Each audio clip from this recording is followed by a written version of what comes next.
咁呢度咧，我講翻嗰個初中嗰個 EDB 科技教育嗰個課程指引。咁即係我哋就一定要跟翻佢去教我哋嘅初中嘅電腦科嘅。咁我講翻啲重點啦嚇。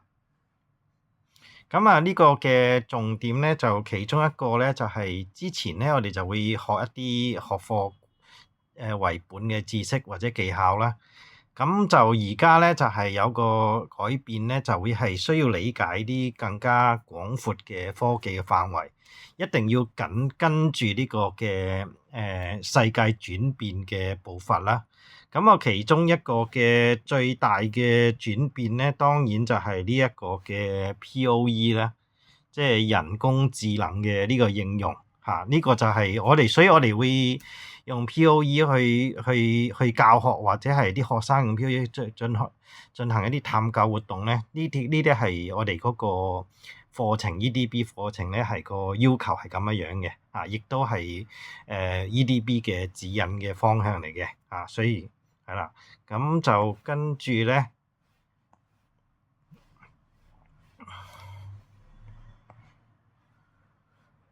咁你會見到就係我哋需要去俾多啲去接觸啲唔同類型嘅科技啦，能夠與時並進啦啊。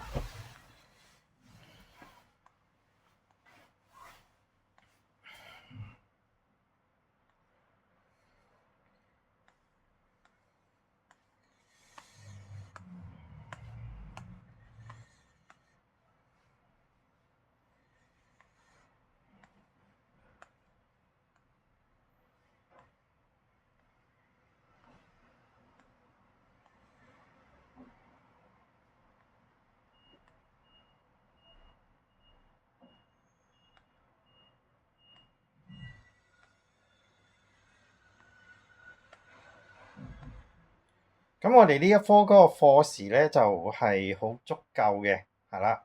咁我哋講翻個重點啦。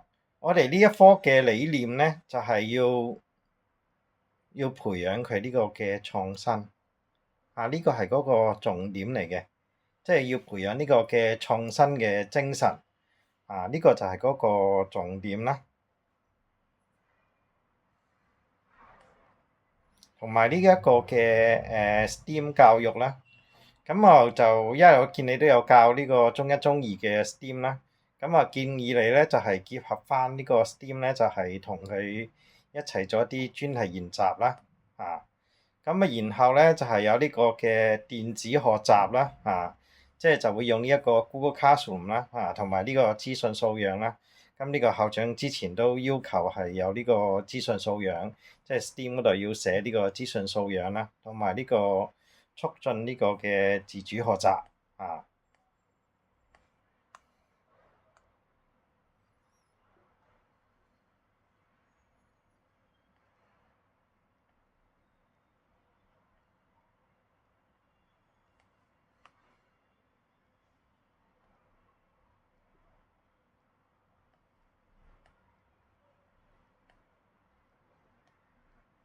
係啦，咁你會見到係需要有一啲創意思考啦，同埋去參加啲 STEAM 嘅比賽啦。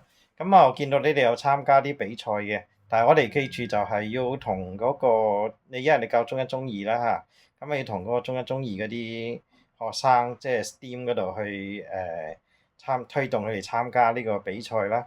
同埋因為我哋嗰個專業發展咧，就係要用一啲新嘅科技啦咁都要用啲唔同嘅平台啦。咁校長都有介紹一啲學習嘅社群啦。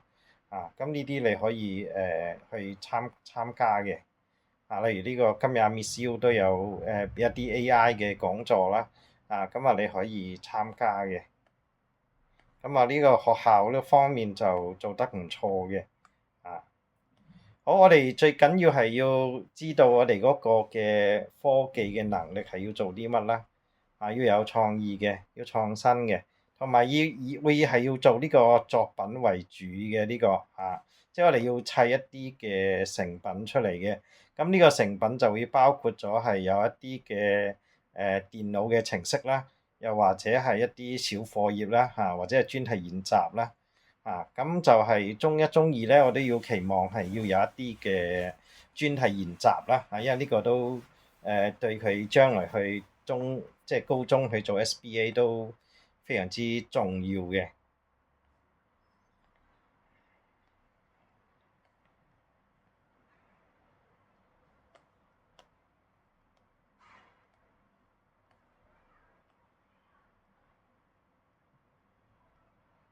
當然啦，我哋都唔應該去盲目去追求一啲嘅新嘅科技啦。咁我所講嘅嗰個 AI 都係一啲即係全世界無論係香港政府啊、大陸嘅政府或者係教育界都係一啲而家即係即係進行嘅大趨勢嚟嘅。啊，咁你記住就係我哋要一啲手腦並用啦，去解決一啲現實嘅問題，同埋點樣去用呢一個嘅 IT 啦。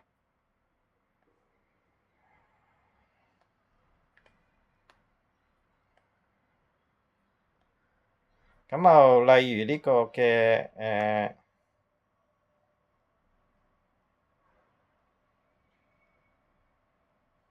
例如呢個嘅中一、中三咧，就會用呢一個嘅PowerPoint Excel 呢啲就係一啲基本嘢啦，同埋要用互聯網嘅技巧啦，同埋去建立一啲簡單嘅程式啦。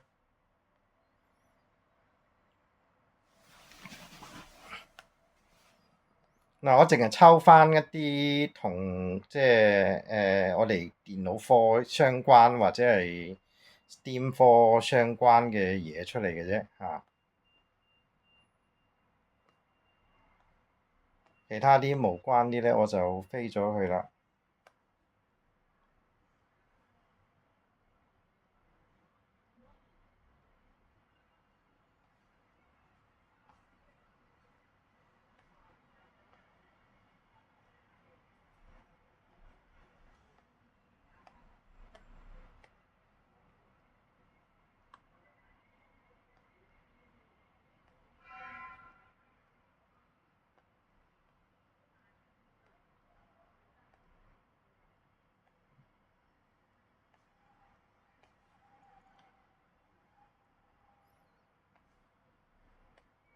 咁關於 STEM 科提供即係發展呢個創新精神，我唔講啦。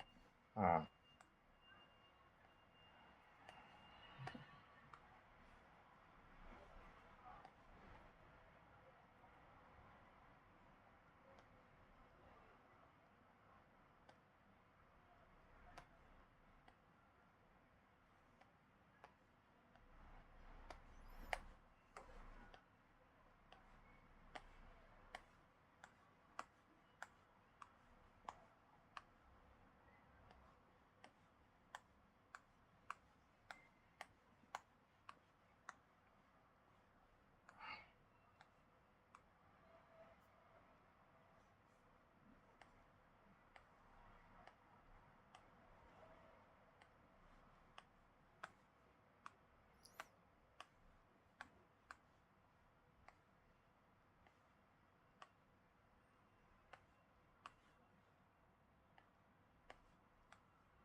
好，跟住去到呢個嘅重點啦。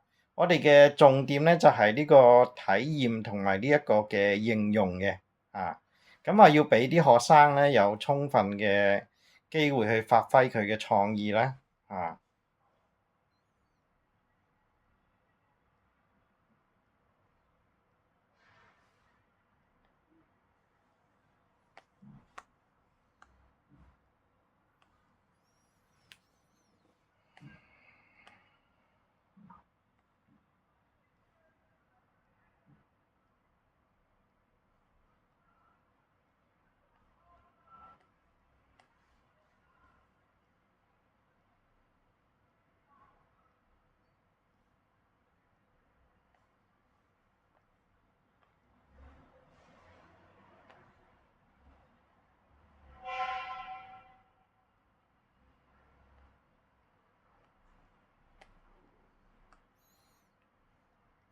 好，咁我哋就上堂嗰陣時就會係有一啲嘅課堂授課啦，跟住就係做呢啲實驗，呢個係我唔即係應該係做啲 lab 嗰啲咁樣啦，咁啊有啲專係研究啦，實驗嗰度就應該比較少啲嘅，即係例如砌機，我哋應該唔係叫實驗嘅，科學科就會叫實驗。咁我哋電腦科就比較少叫呢個實驗呢個字眼。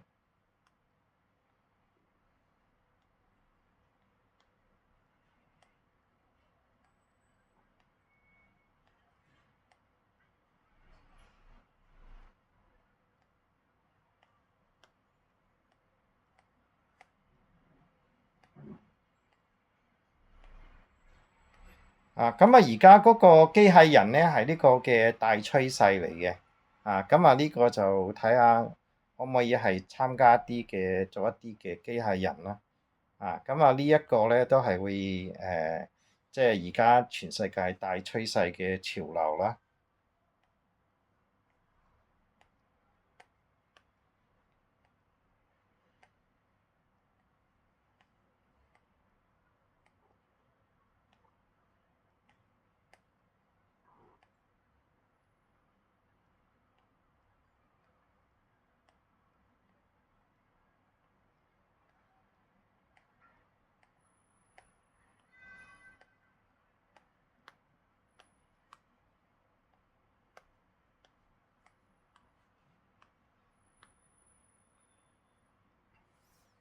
好啦，咁啊就呢一個呢，就係嗰個最大重點之中嘅重點嚟嘅。